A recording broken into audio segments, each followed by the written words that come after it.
La NASA vient de confirmer quelque chose que personne n'attendait. Artemis 2 n'est pas juste un simple vol autour de la Lune, c'est la mission qui pourrait tout faire basculer. Et si je te disais que ce vol pourrait décider de l'avenir d'Artemis 3, du retour sur la Lune et même de notre arrivée sur Mars? Reste bien jusqu'à la fin, parce que tu vas comprendre pourquoi Artemis 2 est la mission la plus critique du programme entier. Mais avant d'aller plus loin, abonne-toi maintenant, active la cloche pour ne manquer aucun voyage à travers l'univers.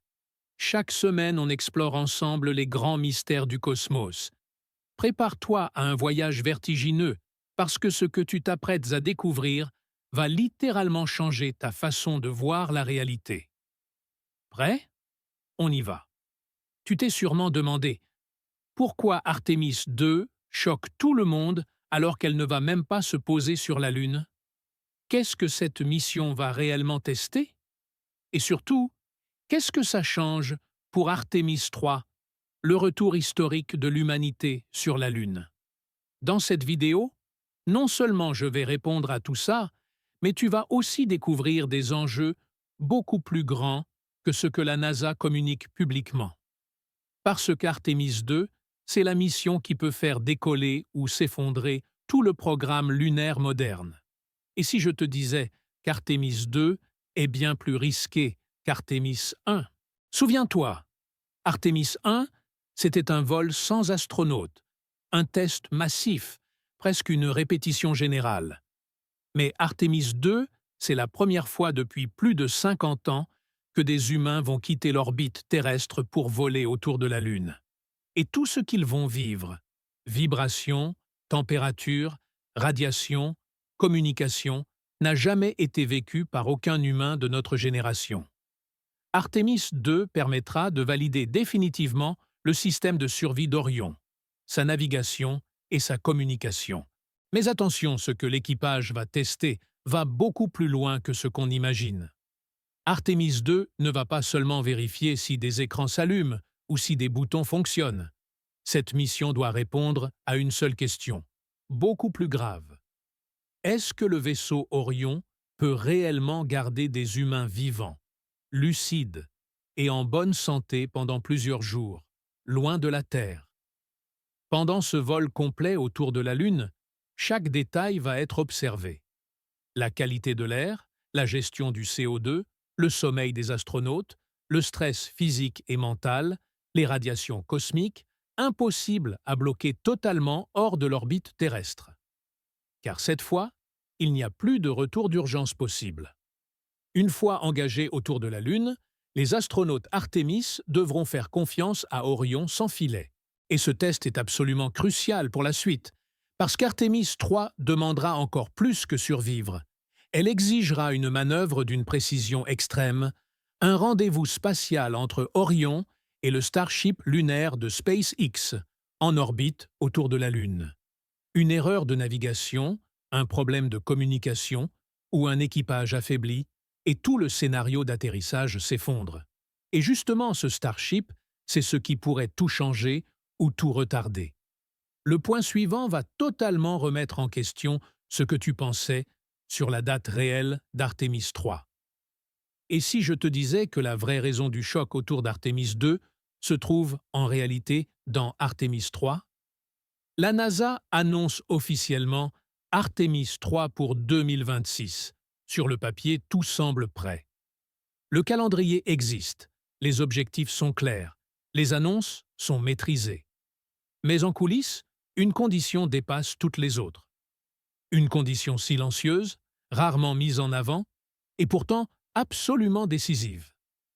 Oui, Artemis 2 doit être un succès total. Aucune erreur, aucun incident, aucun signal faible ignoré. Mais surtout, SpaceX doit réussir quelque chose qu'aucune entreprise, aucun pays, aucun programme spatial n'a jamais accompli. Faire voler un Starship jusqu'à l'orbite lunaire, le ravitailler plusieurs fois dans l'espace, avec une précision extrême, le faire atterrir verticalement sur la surface de la Lune, dans un environnement sans atmosphère, sans marge d'erreur, et surtout le faire redécoller pour ramener les astronautes en orbite lunaire. Ce n'est pas une simple évolution technologique. Ce n'est pas une amélioration d'un système existant, c'est un saut brutal dans l'inconnu. Aujourd'hui, la réalité est bien plus fragile qu'on ne le pense. Starship n'a pas encore prouvé qu'il pouvait effectuer des ravitaillements orbitaux complexes de manière fiable. Il n'a pas encore démontré une capacité d'atterrissage répétable sans explosion. Il n'a jamais ravitaillé en orbite haute autour de la Lune. Et surtout, il n'a jamais redécollé d'un autre monde. Chaque étape dépend strictement de la précédente. Un seul retard, une seule anomalie, une seule défaillance imprévue, et toute la chaîne s'effondre. C'est pour cette raison qu'Artemis 2 choque autant, parce qu'elle donne l'illusion rassurante que le plus dur est derrière nous, alors qu'en réalité, le pari le plus risqué de toute l'histoire spatiale humaine est encore devant nous. La vérité, Artemis 2 est la dernière grande validation humaine avant que tout repose sur Starship. C'est le dernier moment où la NASA peut encore dire « Nous maîtrisons chaque variable ». Après Artemis 2, il n'y aura plus de demi-mesure, plus de missions test, plus de répétition générale. Si Artemis 2 fonctionne, alors une porte s'ouvre, une porte vers Artemis 3, vers le retour réel d'êtres humains sur la surface lunaire, vers un programme capable de durer, d'évoluer et de s'installer sur le long terme. Mais si Artemis 2 échoue, ce n'est pas une simple mission qui est repoussée. C'est tout le programme Artemis qui vacille.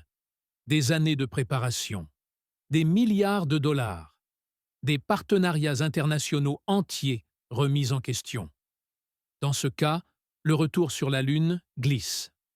La construction d'une présence durable s'éloigne et l'exploration humaine de Mars recule encore un peu plus dans le temps. C'est pour cette raison qu'Artemis 2 choque autant, parce qu'elle porte sur ses épaules bien plus qu'un vol autour de la Lune. Elle porte le futur lunaire et même martien de l'humanité. Artemis 2 ne sera peut-être pas la mission la plus spectaculaire. Il n'y aura pas de pas sur la Lune, pas de drapeau planté, pas d'images historiques en direct depuis la surface lunaire. Et pourtant, elle pourrait devenir la mission la plus déterminante du siècle. Parce que c'est ici que tout se joue. C'est ici que l'humanité décide si elle est capable de quitter à nouveau l'orbite terrestre. Et surtout, d'y rester. Si Artemis 2 réussit, ce ne sera pas seulement une victoire technique. Ce sera une preuve. La preuve que des humains peuvent survivre, travailler, décider et rentrer chez eux après avoir voyagé si loin. La preuve que le retour sur la Lune n'est pas un coup de communication, mais le début d'un projet durable. Mais si elle échoue, alors ce ne sera pas un simple retard, ce sera un avertissement brutal, un rappel que l'espace ne pardonne aucune erreur. Et la suite de cette histoire est encore plus extrême, car Artemis 3 ne vise pas n'importe quel endroit. Elle vise le pôle sud lunaire, un territoire que personne n'a jamais exploré.